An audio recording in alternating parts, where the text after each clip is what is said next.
Hello, my friend. I am here today with Malek Houlihan, and we are talking about building and understanding your tribe, and we're going live right now.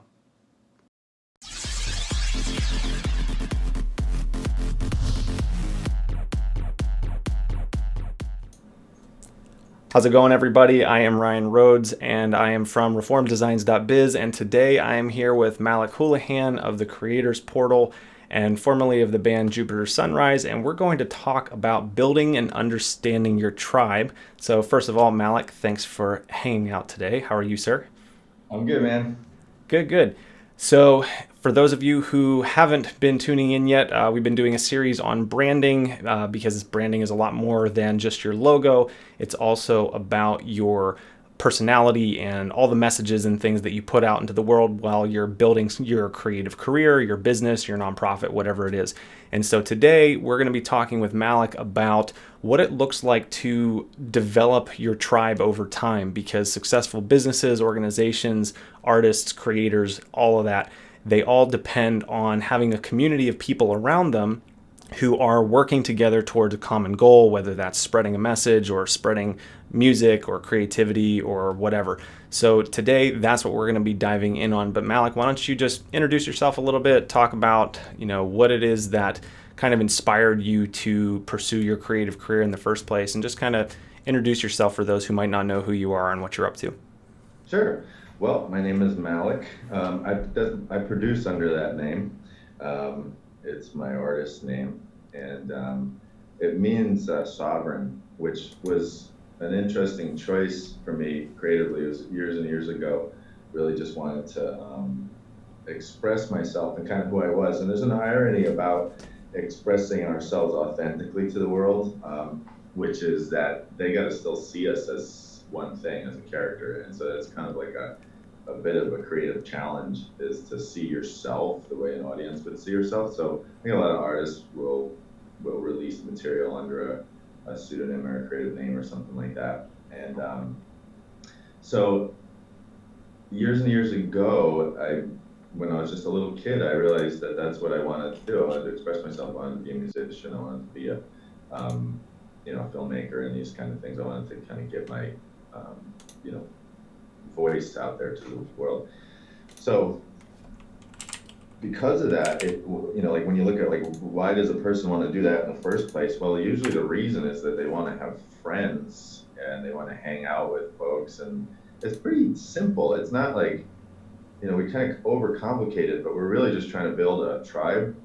We're trying to have a reason to fit in to social situations or to a scene, and so I wanted to be part of the the, the media world. I wanted to be part of the musicians and filmmakers worlds.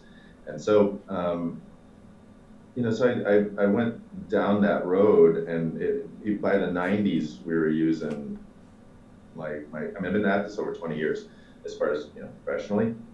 And when we first started, we immediately saw the need, me and my friends immediately saw the need of building a tribe, because you need an audience to express yourselves. It's just like a conversation. Me and you are having a conversation, and when you're talking, I'm your audience, and then when I'm talking, you're my audience, and that's what causes the connection.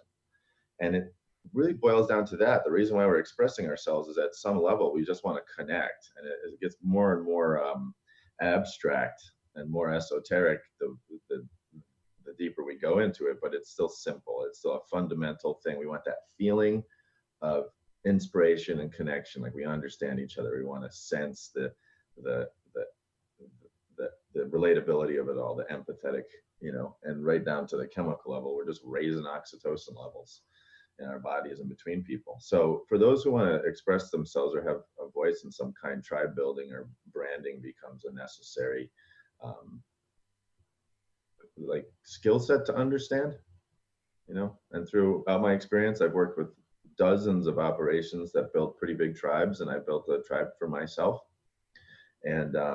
And to define what even a tribe is, um, I think there's different layers. A tribe can just be a group of people who have the same interests and they come together around that, or the same ideology. We see that those tribes all over the world that are forming under different ideologies, but they're all built in nested hierarchies socially, where there's all these different overlapping circles that we're in. So then fundamentally, what tribe is? The individual person or someone who's trying to brand, what are they trying to build for themselves? And I think for me, the tribe I was trying to build is just people I want to work with, people I want to build life with.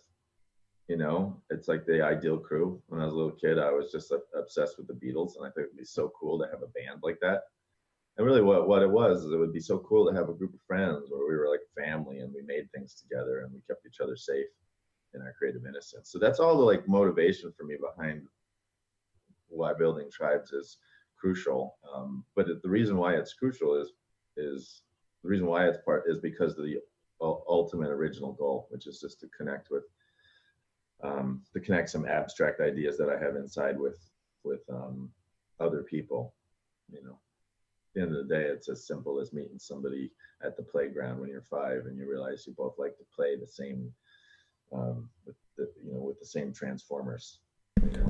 So it's really just about, as you understand it, it's just kind of expanding that feeling inside and that connection, and finding other people who want to do the same thing. Yeah, it's pretty simple. Kind of overcomplicate it, and then we spend a lot of time analyzing how this works. But it's pretty simple. You feel it when you're connected to people, and they feel it. And if you both feel it at the same time, a connection has been made. Continue doing that in some kind of rhythm over and over and over again. And then over time, those connections deepen and they widen. And before long, you got a tribe. And in my case, my tribe's been around me for a long time. And some of my friends I've been working with for most of those decades. So it's some real family there, some real sense of camaraderie and depth. So in regards to the rhythm of that, for those of you who don't know, Malek's been a musician for a very long time. Can you talk a little bit about your experience in the music world and what that looked like? Like whenever you and your friends just started, were you just jamming in the garage, or hanging out and realized like, hey, we've got a real connection here. Like let's take this to the next level. Maybe talk about that story a little bit. Totally. So when I was 5, I had it was this little party at my parents' house with other kids, probably 5 or 6 years old. And I remember one kid said, "What do you want to be when you grow up?" And I said, "I want to be a musician, a fireman, and a comedian." And he said, "You're not funny." And I was like, "Oh, darn." And I remember that really vividly because it was like there was a narrowing down. As much as I liked doing those things, I liked making people laugh, and I liked making music, and I liked playing rescuer.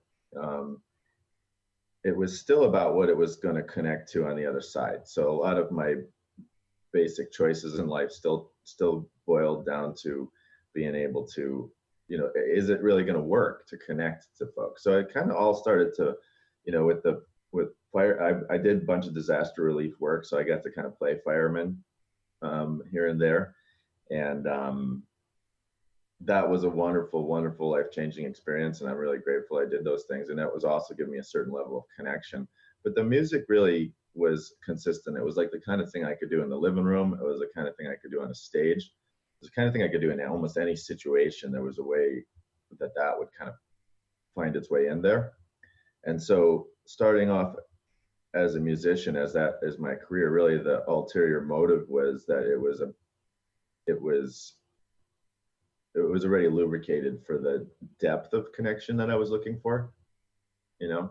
And if the other things weren't responding, then I kind of walked my way into that because it kept consistently building tribe for me. And so then it was like by the time I was a teenager, I was building tribe around music. So in terms of that's a good segue to my next question here. Over the years, you've developed really large followings around your various art and music projects, your creative projects.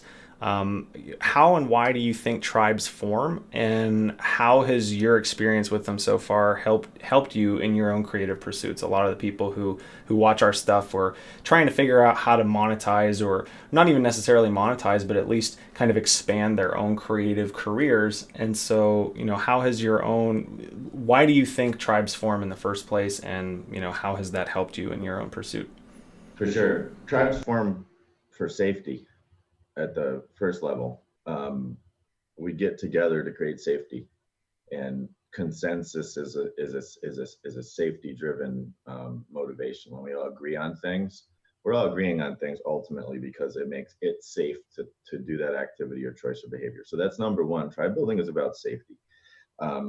Once you have the safety, the arc of tribe building after safety becomes, well, exploration, and what are we making ourselves safe for, or why are we making ourselves safe by building a tribe? And it for me, it's been, when I really look back on it, every time I built a tribe, it's so that I could do the things I wanted to do, and I was being supported and encouraged by the people around me. And so there was this kind of reciprocal relationship of reward. And so why do tribes build? Tribes build to help, in my case, the innocent curiosity within me was made safe and also expanded upon. So you could look at it another way, is that the safety being a first layer of what is a container for seeking out food and sex, the basic requirements of life, like the things that we need to survive. And we get together to do that. We get together to survive. So tribes are built for that reason, number one. And in that, what is survival?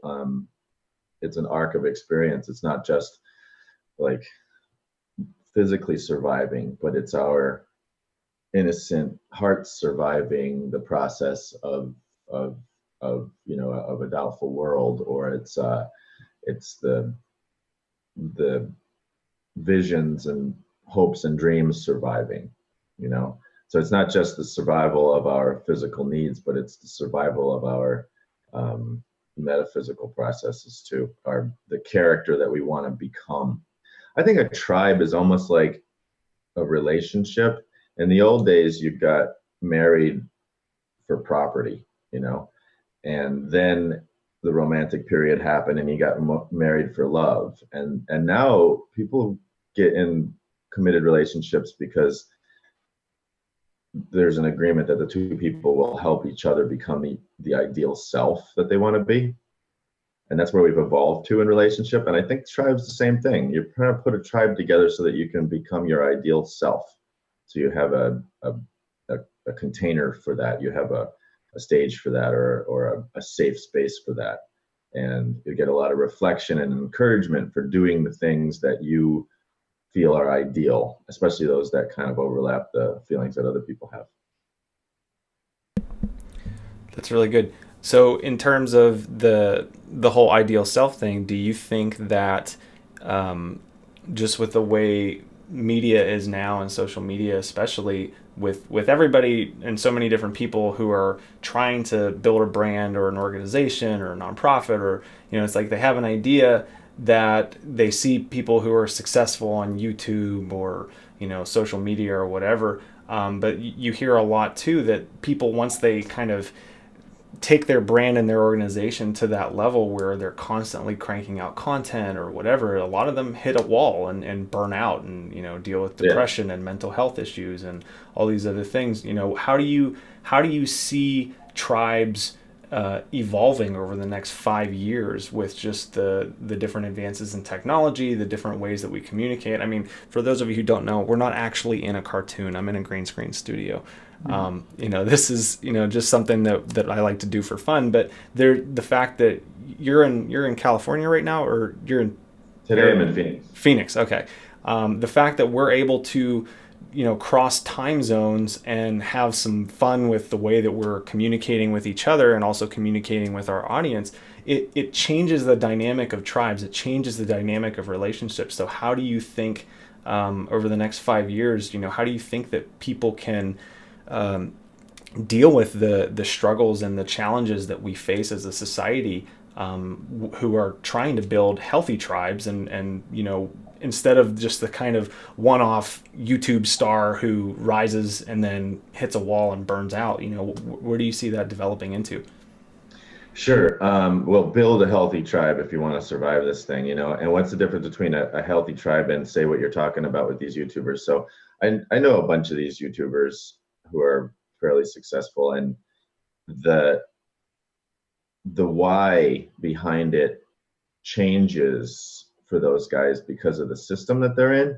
And that's actually unfortunate. It's not really, the YouTube system's not really conducive for long-term creative development. It's a burnout structure. Because if you want to monetize at that level, especially if you don't really know how to monetize those audiences, you end up trying to maintain the same amount of likes or the same amount of views that you've been getting, and growing and growing and growing and growing and growing. And you said it right from the beginning, you do this for fun.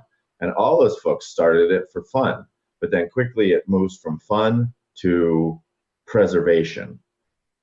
It moves from fun to self-preservation. So all of a sudden it's in a hardcore level of urgent survival mode, and it's a little bit in their heads. They feel like what they've built is going to go away. And it will if the tribe isn't healthy.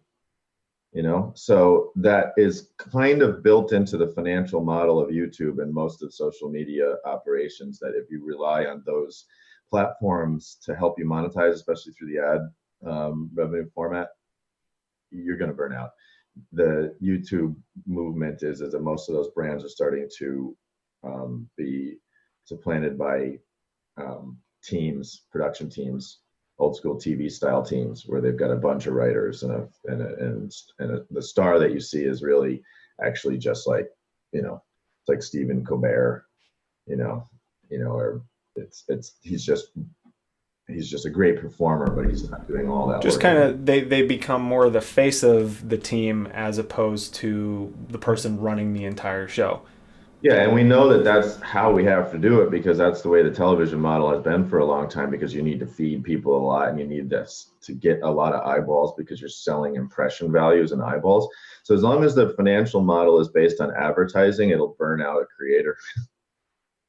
That's why it has to be teams. And I think that fundamentally a lot of people don't realize that this is how it is, and they got big hopes and dreams. And I think if they get to a certain level or a certain following level, that somehow that's going to be an end result where they can kind of stay there and maintain. But it was built on a non-sustainable model. It's basically got inflation built into it. It's sort of like attention inflation is built right into it. So you always got to make more, and it requires more and more and more and more. And so the creative mind runs out of steam. It needs breaks. And one human being is not capable of doing that for a very long time. You see these, if you're lucky to get a year and a half of daily vlogging in, you'll have some great success. But the people who can manage, people who you can even get that far, right, are few and far between. There's too much other stuff that goes on in life. And then the ones that do get to that point, then they're scrambling to figure out, how do we actually maintain this empire, and then they've spent all that time developing their own selves, but not developing their abilities to run a whole company, because you'll move into CEO position at that point. Then you got to know how to run a whole team. Well, yeah, I mean, it moves into it. A lot of people, like you said, started out for fun, or because they like to create certain things, or they are good at talking about a certain topic. But then as the logistics aspect of tribe building and brand building and whatever come into play, there's a big difference between, for example, learning how to talk about photography on your YouTube channel and building a photography business. And a lot of people, I think, especially whenever they're or musicians or art or whatever, it's like, oh, I'll start a YouTube channel and talk about music and whatever. But then they start realizing, like you said, that they have to shift into that CEO mode and actually run it like a business. And you can't run a successful business at scale without having that team of people around you. Yeah, you can't, and that's literally because of the financial models and how they work. Now, what's the solution to all this? right? We know what the problems are. There's plenty of articles on it, and you've been dealing with these kind of problems. So what's the solution? What I've come to recognize is the solution is a little bit of humility.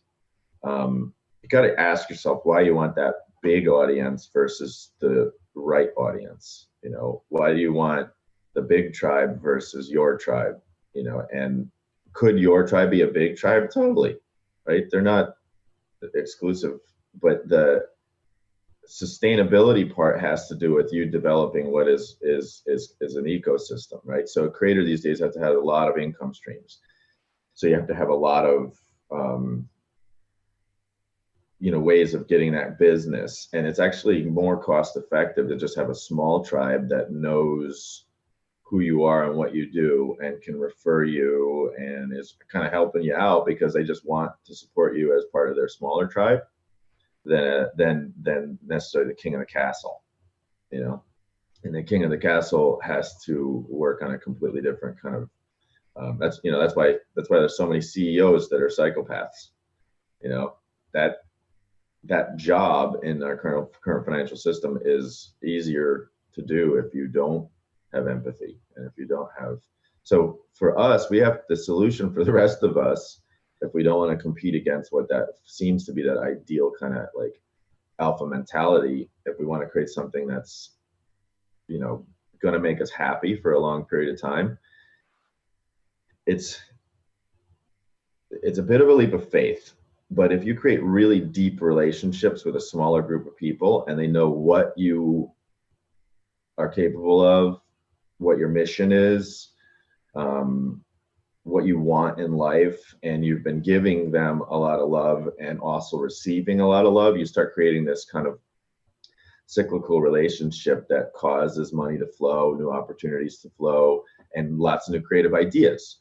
So having a tighter, deeper, more authentic creative family built around you is going to give you, it's going to make up for all those things that you drain if you're trying to run a bigger kind of like views based operation.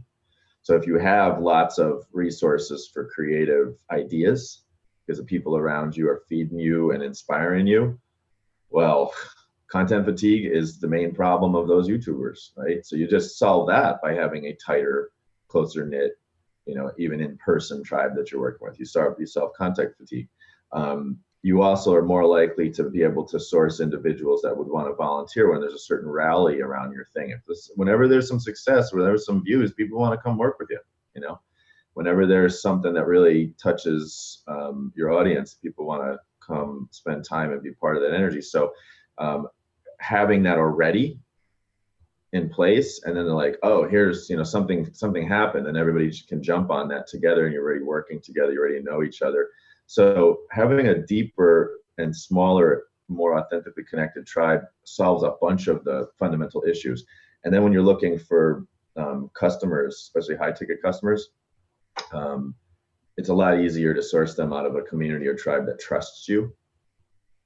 So you build. Well, because then you're dealing more with referrals, and you kind of hop over that issue of what is it? People like to do business with those they know, they like, and they trust. It's like if you can at least have one of those going into a conversation, it's like, well, you're not going to refer somebody to me who you would jeopardize your relationship with them because you don't trust that person. So exactly. It's like you want to have that in place in the first place, and you can only do that when you have those smaller tribes. You really do, right? So like you're kind of hacking a whole bunch of issues that you normally you build some kind of sales funnel to do that, but then it's not really deep, Whereas if you've got a tribe that knows you, you're there connecting. This is another way to look at the formula that makes it a little easier. I have myself included. I have plenty of friends that make a consistent amount of money and have access to lots of resources and don't have to rely on big fan bases. They just do a really good job with their smaller fan base. They do a really good job with just the people around them. And mentally, I think of I have a friend that on 8,000 subscribers, she built $1 million business, $1 million, right? And it was no joke. So it is interesting to get our egos out of the way and just go, what do we really want every day, morning till night? Like, what do I really want? And if we really just got honest with ourselves, we just want to feel connected and fulfilled and purposeful, all the basic stuff. Like at the end of life, everybody knows what this stuff is. And we get really distracted by the metrics and measurements that we think are successful because they reward us, right? Get a lot of likes on a post and then all of a sudden get the dopamine hit. So if we can, the solution to it, in my opinion, is to start really looking at your the feeling of connection. You know, like the feeling of connection actually leads to better sales. The feeling of connection leads to better videos.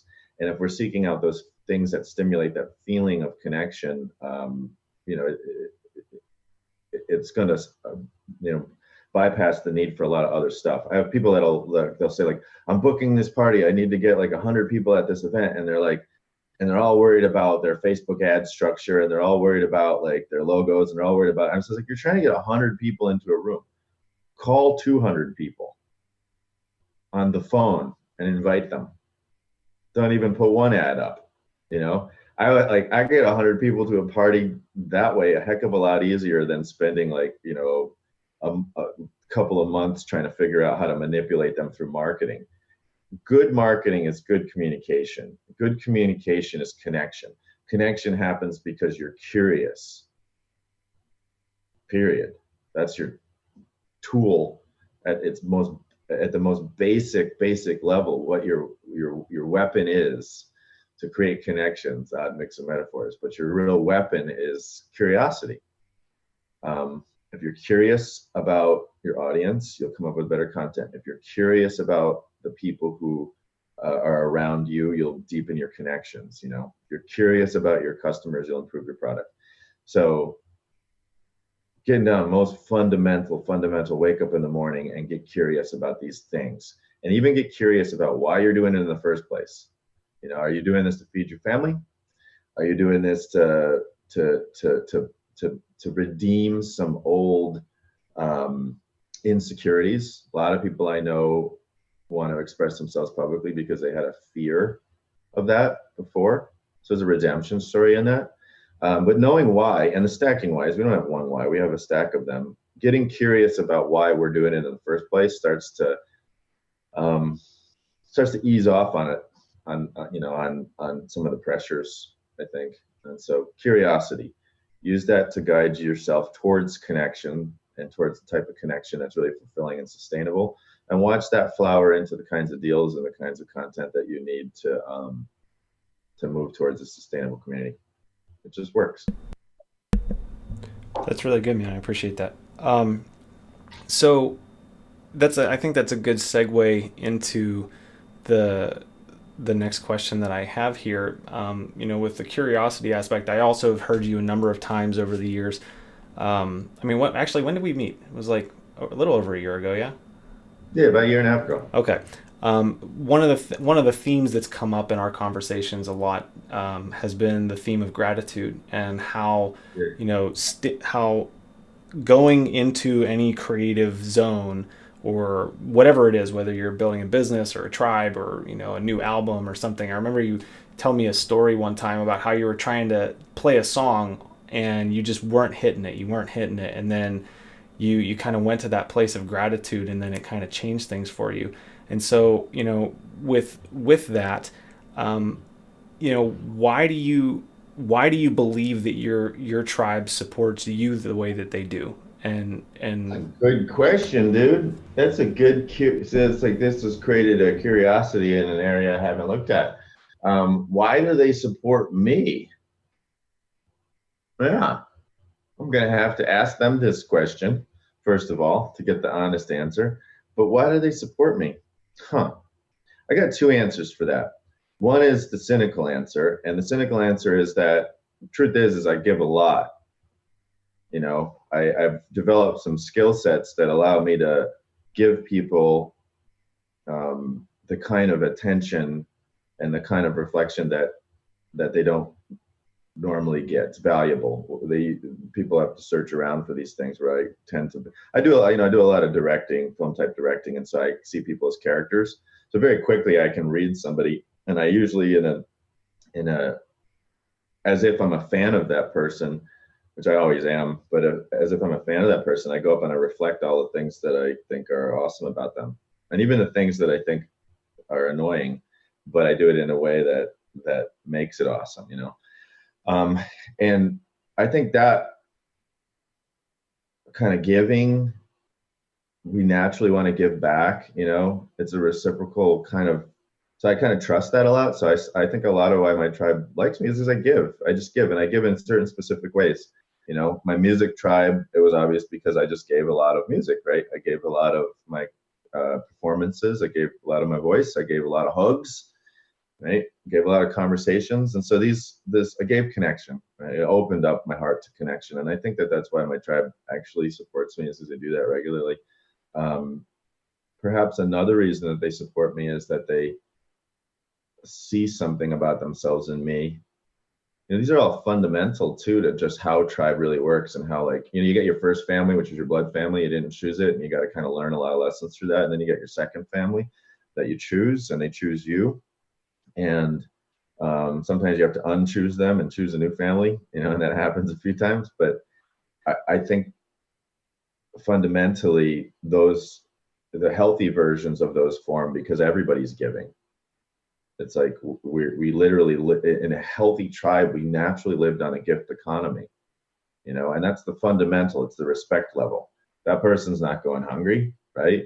You just wouldn't let that happen, right? And they wouldn't let you go hungry, you know, and they just wouldn't let that happen. That's a healthy tribe. That's a healthy family, right? That's, you just wouldn't let that stuff happen. So you're automatically giving. So I think that that's really why my tribe is around me. I've found ways that I can fundamentally give to them.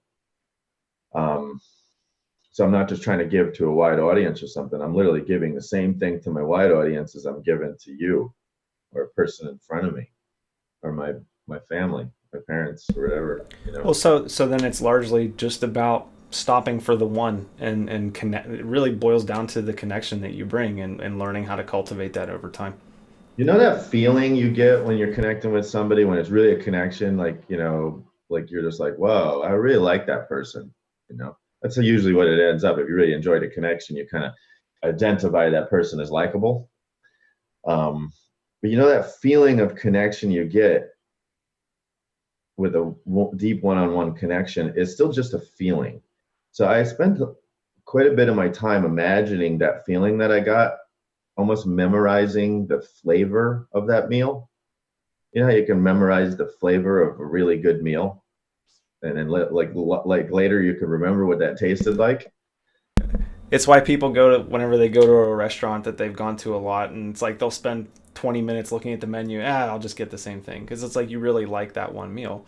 Exactly. And so Yeah. imagine that relationships are like a meal, and there's a flavor to them, right? And then there's all different kinds of flavor, but we like a certain, like, series of flavors that we've experienced before. So the connection is like a flavor. It's like that feeling of, you know, and and so I memorize that just like it's like a flavor, and then I feel it even when I'm not with that person, you know. And we do this with nostalgia. We do this with old memories. Like, we create a sense of connection to something that's not there. That is a powerful skill set with connecting to a wider audience in a way that's authentic. So if you want to we want to talk about expansion of tribe building beyond that one, this is a really, really crucial point too. The feeling we get of one person is still the feeling we can get in front of 1,000 people. I got a lot of practice at it. You know, I've been on stage thousands of times, and been on video, all of it's thousands of times, right? I can't count them anymore. When I was self-conscious and was imagining myself as the camera looking at myself, I was inauthentic. When I was feeling that audience listening to me, even if they were remote, even if it was not going to be heard for months, when I was feeling that audience listening to me as if they were right there, I'm in my zone. I'm having a conversation with you. I didn't have to think about what I was going to say. I didn't have to imagine how to sit or how to stand. I don't have to worry about my blocking as an actor, you know. I'm literally just being. Okay. And so in a one-on-one deep connection, we actually are just being. The masters of wide audience building, the masters of tribe building, absolutely are just being when they're communicating to their wide audience. Even if there's evil as fuck, right? Even if they're a dictator, they're still just being in their absolute passion as they're speaking to this audience. And they absolutely do feel the connection. It's the one layer of empathy that they can understand. You know, they can empathize on this desire to conquer, right? So the feeling of being with the one person, if we can develop the skill set that we're feeling that one connection with a wider audience, then we have the ability to scale our audience and even scale it a lot more sustainably. A lot of these people who burn out, they do it because they have to. It's an obligation. And if you're obligated to talk to someone, you're not feeling them, even if they're right in front of your face. Talking to the cops, you're not really thinking about what they had for lunch. You're not thinking about where they came from. You're just thinking about surviving that situation. So that's what happens with so many brands. They get to a certain point and they're just trying to survive the situation and they feel obligated and responsible and stuff. And the skill set and the great artistry of maintaining that oneness of connection towards the mission and towards the vision and ultimately towards the feeling that we're present and we have proximity to other human beings. That is a skill set that that I do believe is kind of separating the successful tribe builders in the modern world from those that are not going to be, the ones that'll burn out. And it is a bit of a survival of the fittest. Ironically, it's Sure. survival of the empaths, you know. So that's actually a really good segue. We had a question from the audience. Brent Metcalf says, "How does a creator build his tribe if he's not really a people person? In other words, the creator just wants to create and has no clue or natural inclination to talk to people."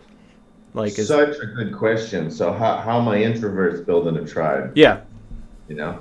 yeah, Well, you got to understand. Okay, so then this is simple. I definitely, I think I'm an ambivert because I go through long, you know, I'll go through long periods of time where I absolutely don't want to be social, and then sometimes I want to really, really social. You know, it hasn't been in a long time though. I've been pretty introverted these last few years. But how does an introvert grow a tribe?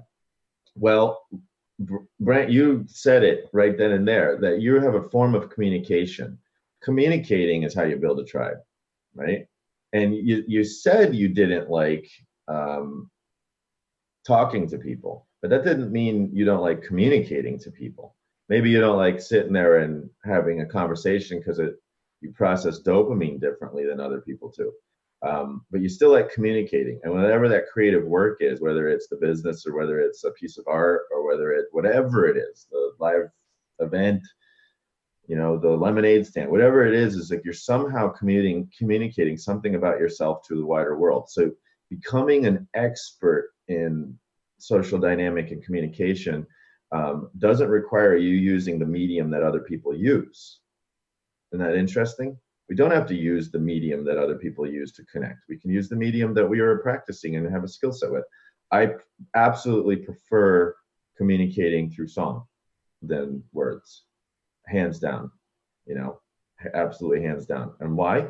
Well, I can communicate so much more of who I am, what the stories are, what I believe in, and I can instantly see if that person is responding to that song, if they're feeling the same way as me, or at least accepting how I feel. For me, it's just a much more efficient way of communicating all the things that I want to communicate. Um, and oftentimes I'll go up and I'll play songs and I don't really want to talk to anybody. I have communicated though, and I have communicated with a real depth. So if I'm a cartoonist, same thing, communicating a depth of me. I'm communicating my ideas. I'm communicating my perspectives, you know? So that's where that skill set of oneness and proximity becomes super crucial because most introverts are pretty cool with one-on-one. You know, they can handle that. It's just that when it gets to be groups of people or networking or parties, it starts to get more and more annoying. So you do know the feeling of connecting with one human being. So we can apply that when I sit down to go do a song, like I've been composing music for film lately. And it's really fun because first thing I do is I just talk, when I'm imagining the director's characters, and not only am I communicating to the director, I want to move the director. I'm really wanting to move the director's hearts. I'm also wanting to move the characters, the imaginary characters, and I'm wanting to move the audience. And all of those three entities are less and more abstract, but I try to bring the same. The director is the least abstract. It's someone I'm talking to, and it's someone I'm getting to know. And I'm like, did you like this piece? Or I'm showing them something. I'm waiting for him or her to go like, whoa, that's cool. I'm working with a couple of directors now, male and female, and that's the one-on-one connection, and then I have a lot of reward on that. But then that wide audience, I have to go into like an imaginary state. I sit there and imagine what it might be like for them to experience that in the crowd. I'll put cameras on crowds and watch how they're affected by my work. And I feel so connected when I do that. I feel like I'm really in with them, even though they don't even know I'm looking at them. It's kind of creepy, but I feel connected to them in a creepy sort of way.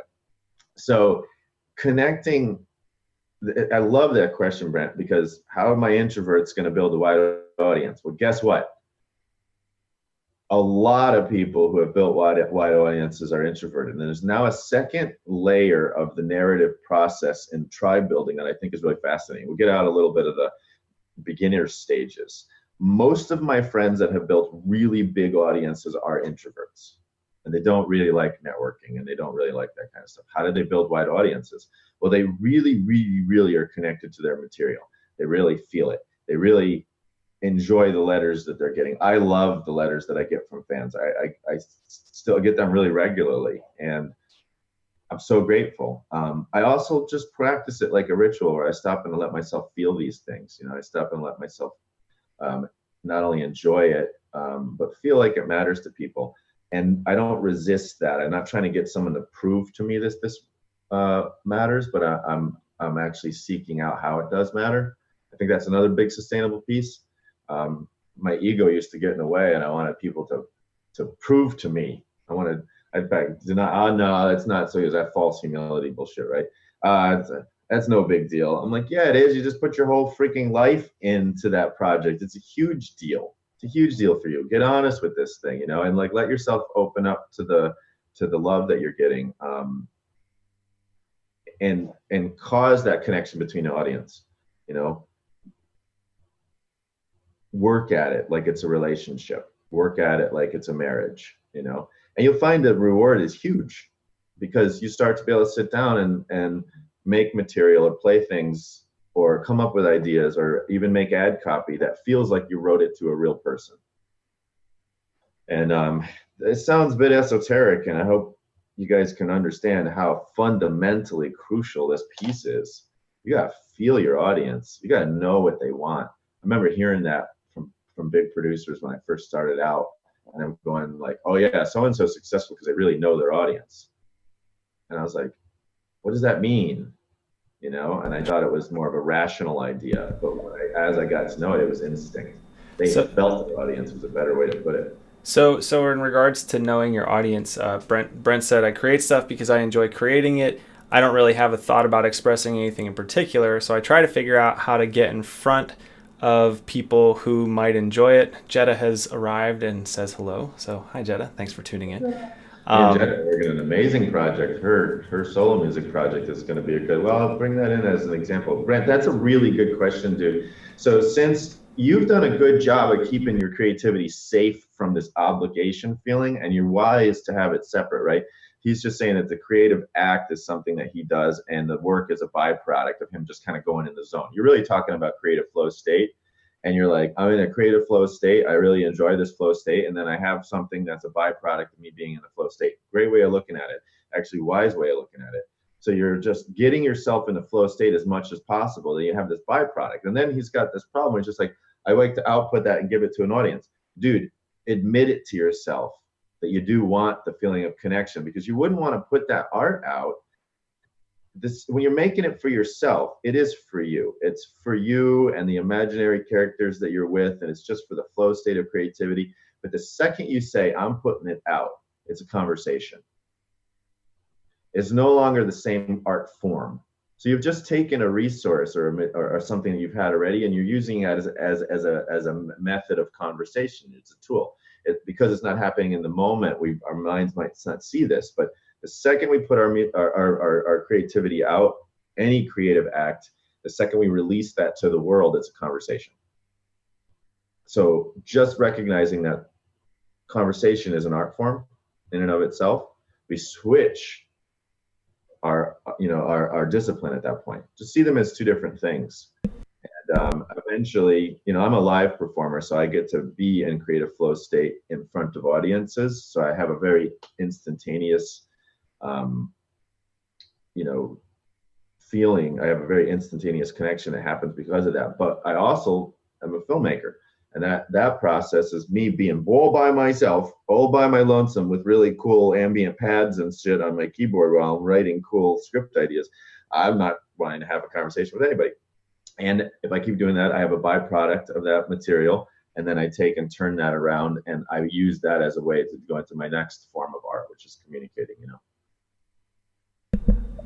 He said, if that's a conversation, I think I've been speaking gibberish because I haven't given it any thought. I don't think it's gibberish. I mean, so much of it is, it's like, at least the way that I look at it, whenever I'm putting creative stuff out into the world, it's like, hey, I'm putting this out here because here's something that I either think is funny or insightful or interesting or whatever. What do you think? And then, you put it out, and it's kind of creates this interesting feedback loop over time. I'm going to kind of agree with Brent here, actually. So we're going to diverge. I hear what you're saying, sure. And you want to soften it and say, hey, it's still valuable, Brent.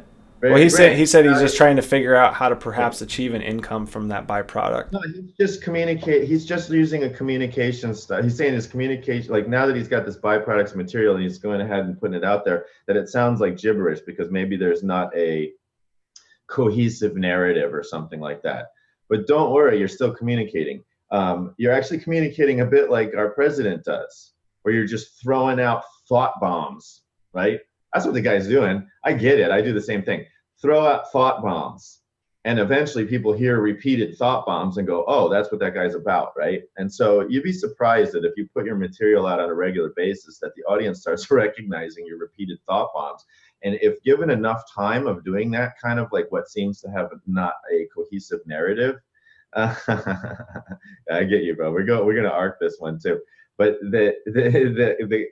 I bring him up as an example because he's a master of this, and I actually do the same exact technique in certain situations where it's like the cohesive narrative isn't something that is necessary for all processes, especially the creative explosion. When something is changing, he shows up as a representative of a change in system. I don't care if you like him or don't like him. He's breaking the rules. He's breaking the rules. That's very creative of him. Right? It's very creative of him. And so it turns out that in those moments where something's changing, we can go out there and actually do what Brent is doing, is just throw out those thought bombs, those things that are just crucial to us. Now, that's one way of doing it. We're just throwing out all these different little like pieces of ourselves, and over time someone's going to put it together if they stick there with us long enough. If we want people to start to see those thought bombs kind of congeal into one kind of cohesive experience with us, number one, give it time. And number two, if you can give them a narrative to follow or some context of why all these different disparate things seem to exist, there is a connection. Brent, you have a connection. I'd like to ask you that question too. It's just like, at least ask yourself this question, is like, what's the connection between all these pieces of art? What's the connection between all these creative ideas? What's the connection between them all? You're the connection. So it ends up being a pretty personal exploration, but within you, what is the connection? What are all these things expressing about you? If we were working together, I have this business association for creative entrepreneurs called the Creators Portal, and Ryan's in it. And this is what we do. We take Brent's situation and we look at all of his stuff and we go, oh, guess what? This is the cohesive narrative that I see. And as a director, I can turn around and go, I see your cohesive narrative, even though you don't see it yet. and this is what I'm seeing. And then you turn around and go, holy shit, I see that as well now that you showed it to me. And how did I learn this process? I had an audience do it to me. There's nothing like getting your music in front of an audience at the beginning and have them not react to it or react to it, right? To kind of help you see who you are. Well, one of the things, Malik, that you've said to me different times is, if the audience isn't dancing, change the tune. Yeah. Yeah. And And that will cause you to produce yourself, right? So by getting reflection from an audience, if we're going for likes, we're only just trying to conform to what the audience wants to turn us into. That's not being a creator. That's not being a creator at all. If we're looking at how we affect the audience's subjective experience, and it's hard to get that on Facebook because it's this like thing. So you really do got to actually see, you got to read the comments, you got to look, you get an inference of value based on likes, but that so can be hacked. We can so pander to crowds that we're not getting authentic likes. So the best way is to actually witness people watching your creative pieces, and watching you do your thing and engaging in your product or in one way or another. And that, yeah, and Brent is bringing up the cohesive narrative again in the sidebar. He wouldn't know what to do with a cohesive narrative even if he found one. Guess what? You reinforce the cohesive narrative. Well, now you know, right? Dude, I have answered to every one of your questions. I've been down this for so long. You're going to see a cohesive narrative because one already exists. Brent is already in a cohesive narrative. He just hasn't looked at it before. well, I would say, I mean, just from my experience, knowing Brent over the years and watching the development of all of this, it's like, he's now a published illustrator. So he illustrated a book that is now available for sale. Yeah, he's worked with a publishing company for that. I co-published a book with him, a zombie coloring book. We were just having fun with it and seeing what would happen. But now we've got a number of different projects that we're working on that all essentially revolve around us expressing ourselves creatively. And we're even talking about doing some events where we talk about the process of self-publishing and getting your work out there. And so what you're describing is as a cohesive narrative. He was going from someone who had a skill set, and now he's a published narrative. He's a published author, and so that the narrative of that is a before and after, right? Well, all a narrative is a beginning, a middle, and an end. And honestly, all a narrative is a beginning and an end. It's a before and after, right? So what were you before, Brent? What are you now? And the middle is how that happened. That's where all the story comes in, right? So just like beginning, middle, end. That's a narrative. And what we do is we reinforce that narrative to our audiences that we see, And the cool thing about it, so how do we do that? Well, we reinforce where we came from by posting about that, telling those stories. We reinforce what our goal is in the future. It gives us an arc. This is where I was, this is where I want to get to. And we reinforce any milestone moments that appear to be making me further away or closer to my goal. This is storytelling 101. Beginning, middle, end. Really simple. Post content about where you were to reinforce the beginning. Post content about where you're headed to reinforce the ending. Post content that is any obstacle or overcome for all the middle. That's a formula for narrative development. Now, you don't have to do that linearly. You can literally just break those into containers. You could do it over the course of the week. Say every week I'm doing a throwback to where I came from. And I'm also doing something about the goal I have in the future. And I'm also doing something about an obstacle that me and the team overcame. And in all of that, you're launching the actual materials that you've worked so hard to develop. So Brent, you already have a narrative in there, man. It's just like, Ryan sees it. Everyone around you sees it. Guys, it should make us all paranoid. Do you guys know that everyone else sees your story except for you? All on social media, and we've been tracking. So, we could probably go out and look at all of our friends that we regularly engage with and essentially tell another human being what their story is. oh yeah, they're this, they're that, they're married, they have kids, they live over here, you know, they used to do this. And if we don't know those things, we're not paying attention. Or we, you know, we got to ask more questions, but at least for your inner circle, right? You're going to know the answers to those questions. And they would have a hard time telling the same story at first. We should be a little paranoid that everyone else knows our narrative better than we do. So here you go, Brent. This is your homework assignment. Go ask other people what your story is. Then you'll know what your cohesive narrative is. Then go ahead I and mean, you reinforce could literally just post that on Facebook right now. Be like, you know, how do you, for anyone who sees this, you know, parrot or tell me my that. story back to me. Yeah, what is my life story? Go. What do you think my life story is? That would be a really fun exercise too, right? I'm going to do a version of that too, Brent. I love this exercise a lot. What do you think my life story has been, even though you might not know me? Certainly, we would get interesting feedback. I think we would get a lot of honest feedback that we need because there's going to be perceptions. It's all, and people will project their own stories onto that too. So we're going to read a lot about our audience. I love making posts that get my audience to talk about themselves.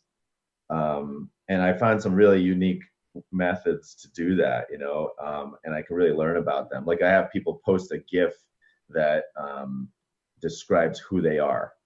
Oh, that's so fun. I get so much nuance from that. Just post a GIF that describes who you are, and I get to really see who they perceive as themselves, and oftentimes the things that they're afraid to kind of like share.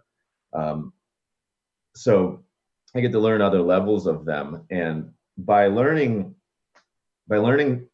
how to see other people's stories, we also, as a byproduct, start to learn how to see our own. And if we learn how to see our own story, we are able to be our own director. And if we have a personal brand, and everybody has a personal brand now that's outputting anything. So unless you are a factory worker, which I used to be, and my output was nothing, pushing buttons, you know, that the factory had output, but I personally didn't.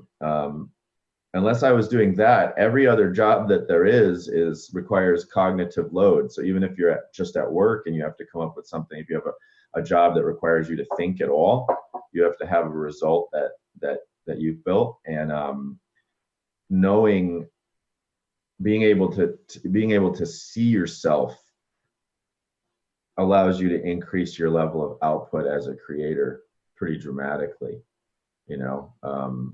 So this is all valuable. I love this one. I love where we got to with this one, Ryan. This was really a cool idea. I like this. It's been a fun process so far. Yeah, Great. we got probably just a couple of minutes here to wrap this all up. But Brent, thanks for the questions and thanks for you guys who are watching. This has been really cool. And Yeah, I'm sure byproduct of having your narrative reinforced by you, Brent, is that people are going to know what your desires, your capacities, and your values, right? When they know all those things, then they're more likely to hire you. When I go on these strings of creative content, I don't post all the time. I just don't want to be in that model. I'm a rebel at heart. So once everybody was like, you got to post every day and it has to be relentless. As soon as everybody made my creativity about some kind of fucking like contest, I was just like, screw you guys. Watch me create tribes without doing it that way. And that's what I'm doing now. And what is my method? So this is a little secret. This is a little desires, capacities, values. Thanks for typing that, Brent. The little secret that I have to success right now is I'm going to repeat it. Curiosity is my hack. Connection is my goal. Okay. Curiosity is the hack. Connection is the goal. Connection is in the feelings. I use that methodology to help guide my intuition on what am I putting out and what am I creating? Am I creating something that's getting put out? If I feel the feeling of connection going away because I'm deciding to put something out, well, I trust my instincts and I come back and just work on the feeling of connection, work on the feeling connection, work on the feeling connection. So I just use that as my hack. And then I'm able to break free from these formulas, these kind of bullshit formulas. Much as I love Gary Vee, he's trying to train everybody to be a factory worker. You know, he's got great insights. He's got great insights, but he's got to answer one solid question. And next time I see him, I'm going to ask him this question solid. How are we going to do it for the greatest artists on the planet? Were introverts. They always were, right?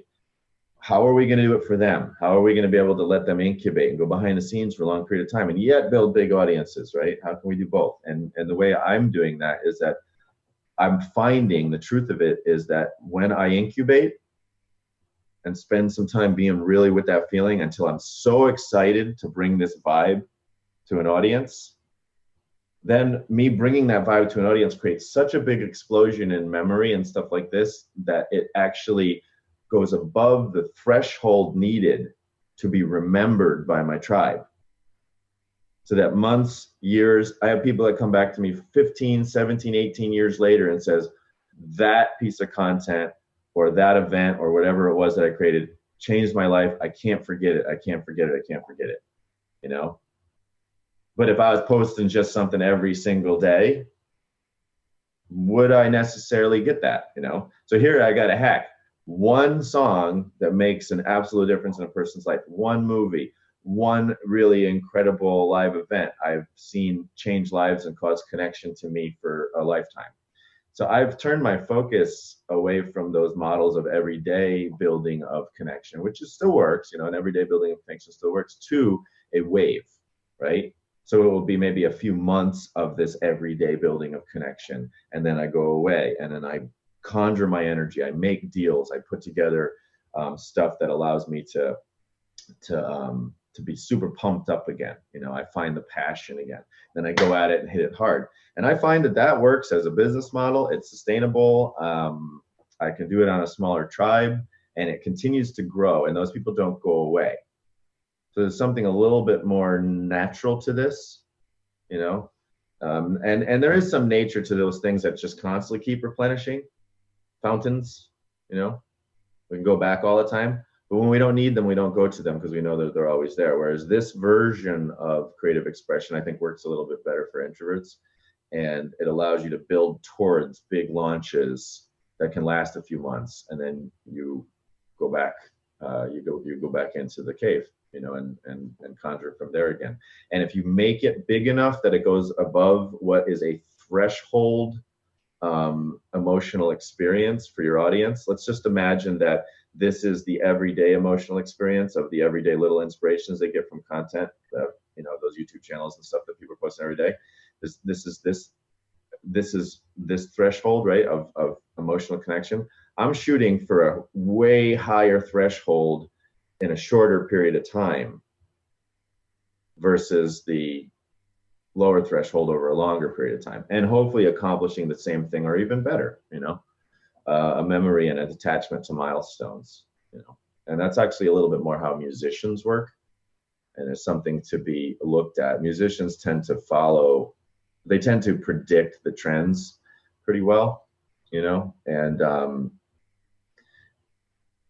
yeah, exactly, Brent. Brent says, work at the drawing board, hype the new product, release the new product, back to the drawing board, repeat. Absolutely.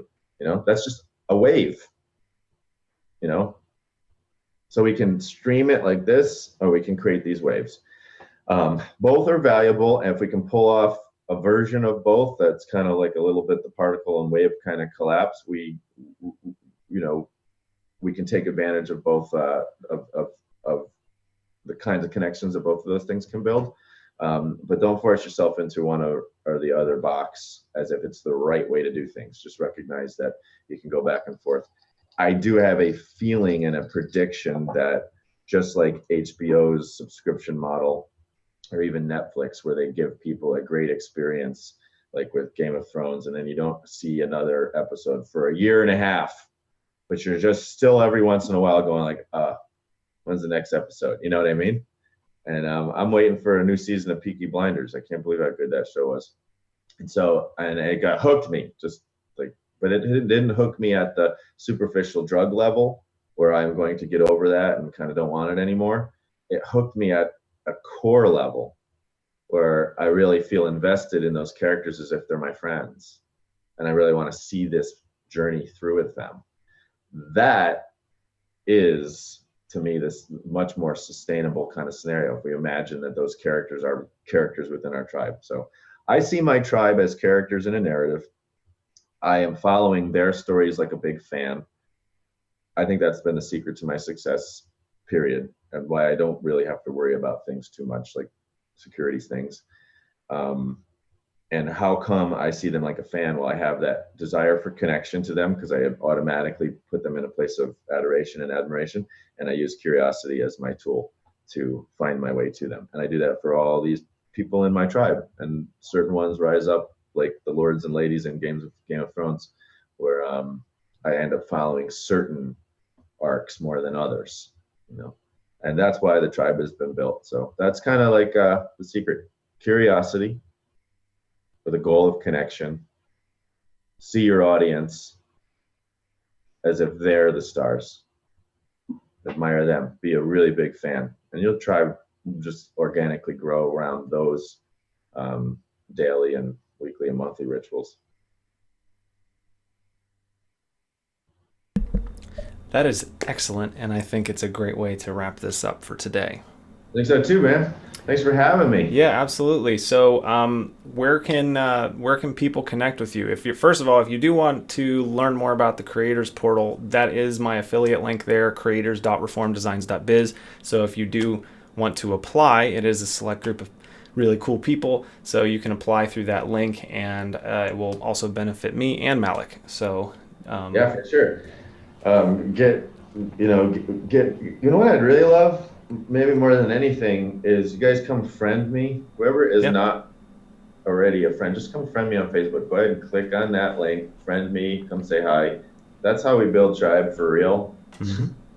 If we have shared interests, if you guys want to play in that conversation a little bit and get curious about things, I will. I'm really super happy to do that. Super happy to do that all the time.